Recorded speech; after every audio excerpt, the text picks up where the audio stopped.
Kang, Killmonger, and Thanos are my favorite villains in the Marvel Cinematic Universe. I'll explain why in a little bit, but they all share one key thing in common. The Marvel Cinematic Universe is at a crossroads, and it's no secret that Phase 4 was fairly divisive, but with the announcement of Avengers Kang Dynasty and Avengers Secret Wars, there's a reason to be hopeful. Phase 4 ended on a high with Black Panther Wakanda Forever, and now it's time to fully get into the next saga of the Marvel Cinematic Universe. Ant-Man and the Wasp: Quantumania was in an odd situation.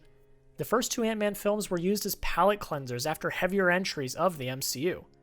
This film needed to be the completely opposite, not only jumpstart the next phase of the Marvel Cinematic Universe, but introduce us to the second big bad after Thanos.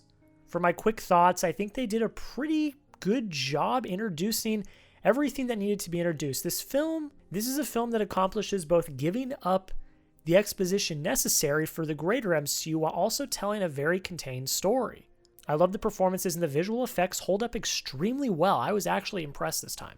We aren't here to talk about specifics of the film though. I've already done a review for that. You can go check it out. We're here to talk about Jonathan Majors and his villainous Kang the Conqueror. He is by far the best part of this film, and not just because of the jaw-dropping performance, but because of how he's written. The thing I love so much about how Quantumania is written is the ominous nature of Kang.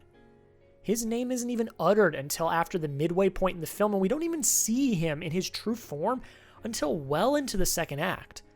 This type of storytelling leaves you on the edge of your seat and scares you at the same time. There was an ominous feeling to the quantum realm and this sort of weight that we had on our shoulders until Kang finally showed up on screen.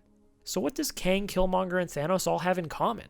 Marvel has hit fire when it comes to the way that certain villains are written, and it makes them even more compelling than the mold of greed or revenge. There's two types of villains in the MCU that I really like. One group is written so well when it comes to being pure evil that you can't help but hate them. Some of those include Loki and Thor in the Avengers, Alexander Pierce and Hela. Their motivations are purely selfish, but it goes far beyond that thanks to solid writing and performances. You are legitimately scared of these people. There's a different group that tends to be my favorite though. These are villains that you can find more common ground with. They aren't necessarily evil in terms of motivation. You can actually understand where they come from. It takes some special writing and performances for you to actually believe and sympathize with an enemy at any cost. It takes some special writing and performances for you to actually believe and sympathize with an enemy on any level. Marvel has hit that fire numerous times, including the likes of Adrian Toomes, Wenwu, and Helmut Zemo. But today we are focusing on the three biggest examples: Killmonger, Thanos, and Kang. Killmonger is incredible. Not only because Michael B. Jordan absolutely kills the performance, but because of the weight of his story and his motivation. He wants proper aid necessary to help those in the Black community who have continuously been abandoned and are suffering, even to this day. He sees Wakanda as a force that can be used to liberate those communities, but is angry when they do nothing. He uses the training he took from the CIA and the military and comes to the conclusion that war is the answer when in reality it's not. He's seen what Wakanda is capable of in terms of new technologies and believes that that power should be used for good, but the solution is not the right one. What makes a great MCU villain is the ability to sympathize with the person and his motivations. His cause is valid. His actions might not be. This is a common thread for all three of these villains, and Killmonger is one of the best examples. By the end of the film, both sides learn valuable lessons, and when the runtime ends, we are sympathizing with the character, so much so that we mourn him at his death. He is a villain, but his morals, his motivations are incredibly valid. Black Panther is a monumental film in more ways than one, and the character of Killmonger is one of the main reasons why.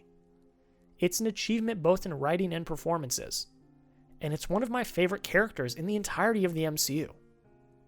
The big bad of the Marvel Cinematic Universe, Thanos, has lingered in the minds of both the characters and fans of this universe alike, and in Avengers: Infinity War, we finally saw him in his full villainous self. We learned that while the threat is absolutely real and the consequences will be universe-shattering, the motivations are right-minded to a point. Thanos saw the future that the universe was heading towards when it comes to climate, food overpopulation, and more, and he saw that the universe was suffering and needed help. His solution, though, was far from just. There's a big difference between logical good and moral good, and this is examined with all three of these characters. For Thanos, he resorted to mounting an army, terrorizing worlds, and killing anyone he needed to get the Infinity Stones. And let's not forget about the wiping out half of existence. It goes beyond just what they would do to accomplish their goals, but it is the goals as well that are just as bad. And with each character, it gets worse and worse. For Killmonger, it's an all-out war on Earth. For Thanos, it's half of living things disappearing. And for Kang, well, we'll get to Kang in a second, but Thanos is the best villain in the MCU for a reason. He is scary, evil, unstoppable, but all for a goal that has greater good in mind. He wants living things to survive, but his plan is fatally flawed. Hey yo, we got spoilers for Ant-Man and the Wasp Quantumania coming up right now, so if you've not seen the movie, best to click off. Kang is an interesting case study because his motivations are not as tangible to us as the other two are, but they're still just as important. This film has multiversal stakes and deals with timelines, various Kangs in a time-traveling chair. None of that makes any sense to most people that are watching these movies, including myself. This is a whole new game for the MCU, even with the uncharted territory. And we still are in the same situation with Kang as the other two, just on a hugely massive level. Kang talks about knowing how everything ends, and when he sees how everything ends, he realizes that the Council of Kangs is to blame for the demise of everything. He is trapped in the quantum realm due to trying to overthrow the Council and fix what they've been messing with for all of time. He wants to save existence, but to him, that means fixing the chaos the other Kangs have created, which means conquering and destroying and killing endless timelines and endless amounts of people. You can understand the problem here, but you can never accept the solution from our villain. The difference between Kang and Thanos in particular is that we have an Avenger that's actually doubting the decision to beat the bad guy. In Black Panther, we clearly see that T'Challa wants to do good by his cousin, and that is why he decides to open up Wakanda to the world. But with our two big bads, Scott is actually having a moment of contemplation on whether or not defeating Kang was a good idea. This is a very interesting moment for me in the theaters. We have a hero reconsider his actions and actually ponder for a second whether the villain had some right thoughts about what he was doing. Obviously, the solution for Kang is never the option. But as we've seen in these movies before, there is usually a better way. Kang, Killmonger, and Thanos are my favorite villains in the MCU. They all bring different layers to what it means to be a villain that no one else really has been able to capture.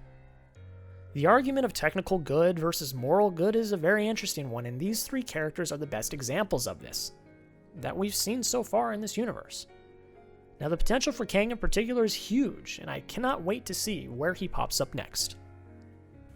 Hey, how's it going, everybody? End of video Jack here. Thank you all so much for watching whatever video you just watched. I really appreciate it. Don't know what video it is because I filmed this ahead of time, but I appreciate it nonetheless. But today, before you go, we got a package to unbox, and I'm going to tell you about a new sponsor on the channel that you can get yourself some pretty cool swag as well. But basically what happened as I'm unboxing this, the people over at Movie Palette reached out and said, hey Jack, we want to send you a free palette of your choosing, and all you have to do is talk about it on your video.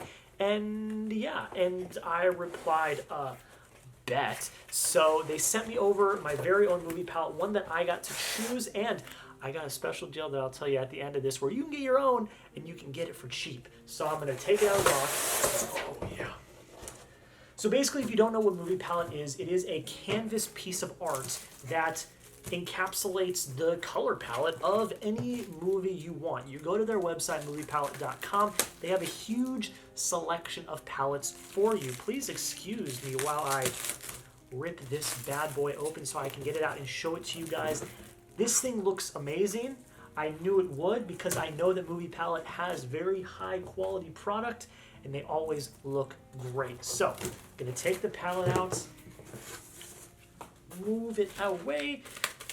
I'm gonna take the wrap off of it so we can get the full effect. And like I said, canvas pieces of art that encapsulate the color palette of your favorite movie. Can you guys guess? Go into the comments and guess what movie this is before I reveal it to you. If you know me, you probably know we're going, of course, with La La Land. We had to. And this is a beautiful piece of art from Movie Palette. And if you go to Movie Palette right now and you go get your own palette, you can use code JACK15. What happens when you use code JACK15? You get 15% off your order, which I think is pretty cool, and it also supports me and it supports the channel.